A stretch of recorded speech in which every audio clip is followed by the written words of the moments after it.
सुन रहे हैं डीजे शंभू भाई का रीमिक्स।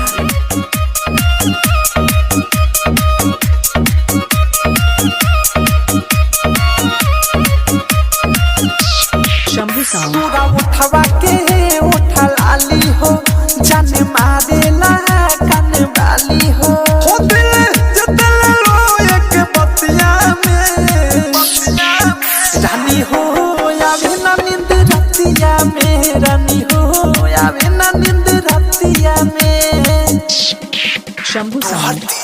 नजर जब लच के कमार मोरे दिल कुछ होके जीते जानी हम मर ए सुना ये रानी हम पागल बानी तनी सुनी ल दीवाना के दिल के खबर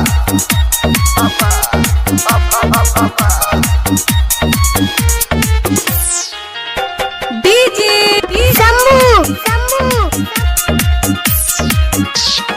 हो जब कइलू हंसी ठिठोली तब चलल दिलवा में गोली, अब जान मारेला कर रहे जा थोड़ी कोयल जैसन बोली हो जब कइलू हंसी ठिठोली तब चलल दिलवा में गोली, अब जान मारेला कर रहे जा थोड़ी कोयल जैसन बोली हो जब रखल ओढ़नी के छतिया में रानी हो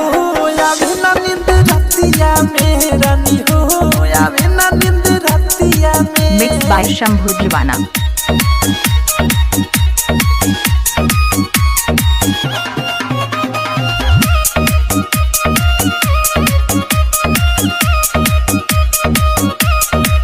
इलाका किसी का भी हो पर धमाका डीजे शंभू राज का ही होगा।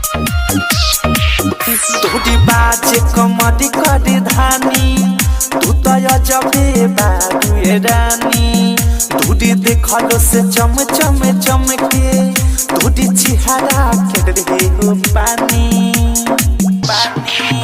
हमें बानी बेकरार कब करे वो प्यार अब सहले सहाय नाही दूरी मोरे यार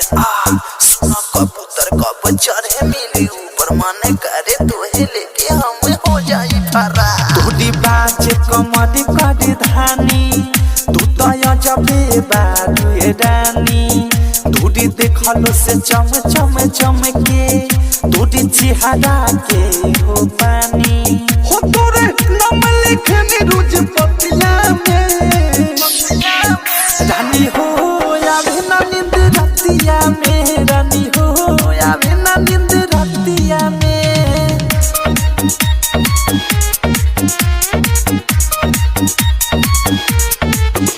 डीजे शंभू